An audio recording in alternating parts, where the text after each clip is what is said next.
বন্ধুরা, খেজুর গুড়ের পিঠা তো আমরা অনেক খেয়েছি।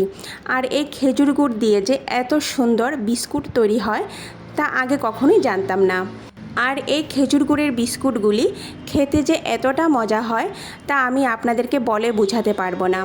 এই ভিডিওটা সম্পূর্ণ দেখে তারপর বাড়িতে তৈরি করে খেতে হবে। আর এই বিস্কুটগুলি তৈরি করতে কিন্তু খুবই সহজ, খুবই কম উপকরণ আর কম সময়ের মধ্যে কিন্তু আপনারা এই বিস্কুটগুলি তৈরি করে নিতে পারবেন।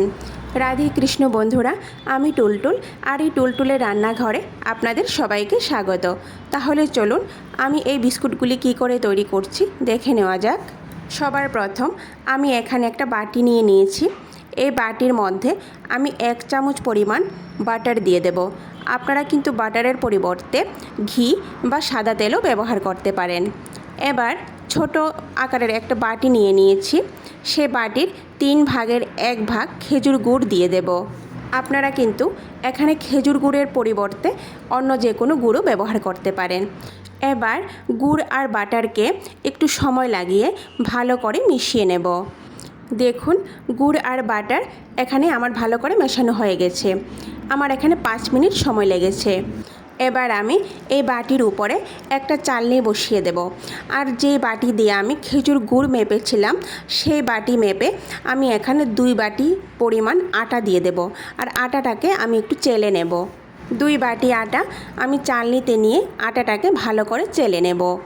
আটাটাকে ভালো করে চেলে নেওয়ার পর আটার যে কুড়াগুলি থাকবে সেগুলি আমি ফেলে দেব। এবার আমি এই সমস্ত উপকরণগুলিকে হাত দিয়ে ভালো করে মিশিয়ে নেব।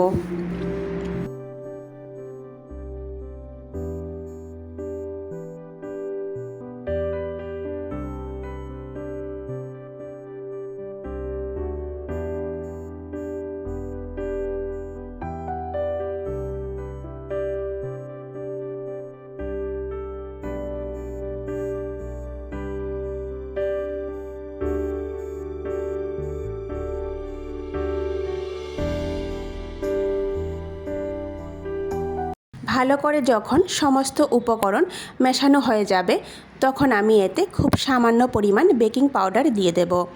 এই দেখুন, আপনারা দেখেই বুঝতে পারছেন যে আমি কতটুকু পরিমাণ বেকিং পাউডার দিয়েছি।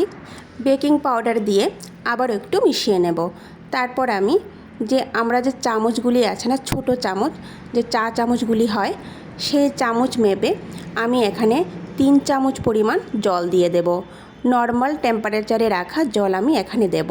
3 চামচ পরিমাণ জল দিয়ে ভালো করে মেখে নেব। এখানে আমি একটা ডো তৈরি করে নেব। আর ডোটা কিন্তু একটু শক্ত হবে। দেখুন, এইভাবে ভালো করে মেখে নেওয়ার পর মনে হচ্ছে যে আরেকটু জল দেওয়ার প্রয়োজন।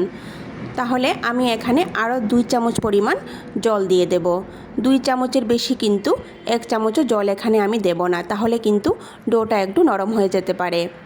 এইভাবে 2 চামচ জল দিয়ে আবারও ভালো করে মেখে নেব। দেখুন বন্ধুরা, ডো এখানে আমার একদম তৈরি হয়ে গেছে। এবার এটাকে ঢেকে আমি 10 মিনিটের জন্য রেখে দেব। এখানে আমি 1 কাপ পরিমাণ চিনে বাদাম নিয়ে নিয়েছি। এখন এই বাদামগুলিকে আমি শুকনো খোলায় হালকা একটু ভেজে নেব। ভেজে উপরের খোসাগুলি ছাড়িয়ে নেব। ছাড়িয়ে বাদামগুলি মিক্সি জারের মধ্যে দিয়ে মিক্সি জারটা 1 সেকেন্ডের জন্য ঘুরিয়ে নেব। বেশি যদি ঘোরানো হয় তাহলে কিন্তু বাদামগুলো গুঁড়ো হয়ে যাবে। ফিরে আসলাম 10 মিনিট পর। দেখুন, এই ডোটাকে আমি এখন একটা চাকলির উপরে নিয়ে নেব। চাকলির উপরে নিয়ে আবার একটু ভালো করে মেখে নেব। আর আমি এই ডোটা তৈরি করতে কিন্তু টোটাল 5 চামচ জল দিয়েছি।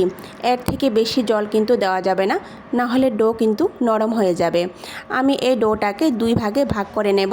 তারপর একটা ভাগ আমি চাকলির উপরে রেখে এইভাবে রুটির মতো বেলে নেব। আর বেলার সময় উপরে হালকা করে একটু আটা ছড়িয়ে দেব, না হলে কিন্তু নিচে লেগে যাওয়ার সম্ভাবনা থাকবে।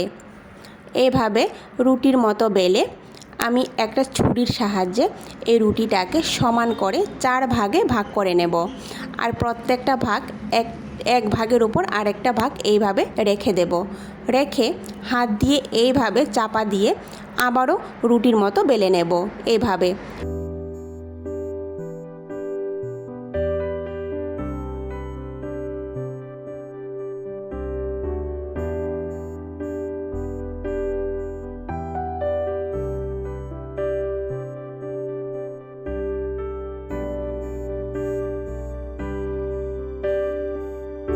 2 থেকে 3 বার একই প্রসেস করার পর শেষবারের মতো আমি রুটিটাকে এইভাবে বেলে নেব। রুটিটা কিন্তু একদম পাতলা হবে না, একটু ভারী করে বেলে নেব। দেখুন বন্ধুরা, রুটিটা কিন্তু আমার এখানে বেলা হয়ে গেছে। একটু ভারী করে আমি রুটিটাকে বেলে নিয়েছি।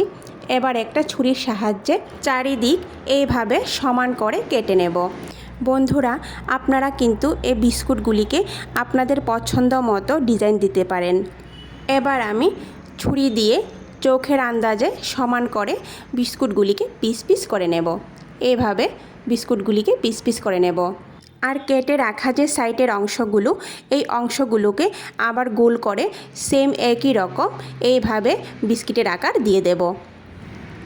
দেখুন বন্ধুরা, এইভাবে আমি বিস্কুটগুলিকে তৈরি করে নিয়েছি। সেম একইভাবে আমি সবগুলো বিস্কিট এইভাবে তৈরি করে নেব।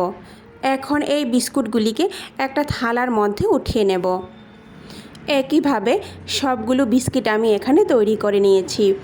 এবার যে বাদামের গুঁড়োটা করে রেখেছিলাম, এই বাদামগুলি এখন এই বিস্কুটগুলির মধ্যে লাগিয়ে নেব। এইভাবে একটা বিস্কিট এই বাদামের উপরে রেখে একটু চাপা দিয়ে বাদামগুলি বিস্কিটের মধ্যে লাগিয়ে নেব। এইভাবে হাত দিয়ে একটু চাপা দিয়ে বাদামের গুঁড়োগুলি বিস্কিটের মধ্যে লাগিয়ে নিতে হবে। একটা বিস্কিটের মধ্যে আমি বাদাম লাগিয়ে নিয়েছি। এভাবে প্রত্যেকটা বিস্কিটের মধ্যে আমি বাদাম লাগিয়ে নেব। অল্প কিছু বিস্কুটের মধ্যে আমি বাদাম লাগিয়ে নিয়েছি। এবার এগুলিকে সেঁকে নেব, আর বাকিগুলি আমি পরে বাদাম লাগিয়ে নেব।